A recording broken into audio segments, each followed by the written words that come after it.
Buenos días, mi nombre es Ezequiel Tapia Janco. En esta oportunidad hablaremos de las razones éticas y jurídicas de la interculturalidad.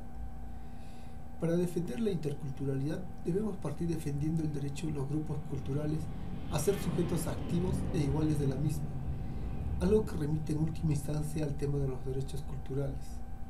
La interculturalidad se plantea como reacción a las políticas uniformadoras de los Estados-nación modernos, que se propusieron como estrategia la creación de una cultura nacional, y para tal efecto implantaron políticas de asimilacionismo cultural que imponen una lengua, unas instituciones, un modo de ver la historia, etc.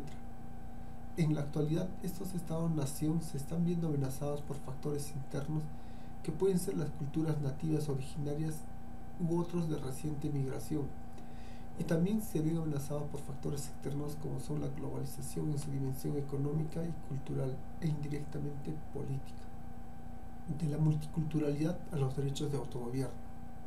Debe comenzar afirmándose a este respecto que si tenemos derecho a las identidades culturales, tenemos derecho a las condiciones sociales y políticas que se precisen para garantizarlas. Entonces, las condiciones necesarias y suficientes son las garantías que ofrecen derechos individuales como la libertad de conciencia, de expresión y de asociación. Por lo tanto, si las culturas son fundamentales para la identidad de las personas y algunas culturas se encuentran en gran desventaja respecto a otras para ofrecer referencias de sentido y realización para sus miembros, no es justo que se les someta al juego del libre mercado cultural, porque al no estar en igualdad de circunstancias perecerán inevitablemente. Esto es, el Estado culturalmente neutro no ha existido, pero ese Estado no solo no ha existido, sino que no puede existir.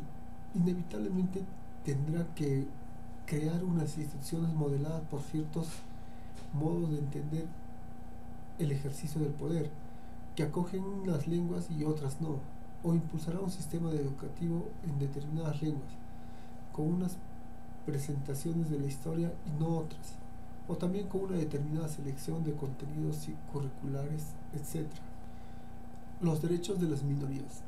El derecho pretende regular los derechos culturales de los grupos minoritarios, porque da por supuesto que los grupos mayoritarios ya ejercen sus derechos a través de la legislación interna de los países, a veces incluso extralimitándose. De ahí la conveniencia de proteger a los grupos minoritarios. En primer lugar, se enfatiza que a los miembros de las minorías, como a los miembros de las mayorías, deben reconocerles también una serie de derechos individuales de naturaleza civil. Así, el derecho a expresar, preservar y desarrollar en libertad la propia identidad religiosa, étnica, lingüística o cultural, el derecho a usar en el ámbito privado la lengua propia, el derecho a usar sus nombres y apellidos propios de su lengua, el derecho a crear establecimientos educativos propios, el derecho a establecer contacto con ciudadanos o colectivos de otros países con los que comparten elementos de identificación cultural.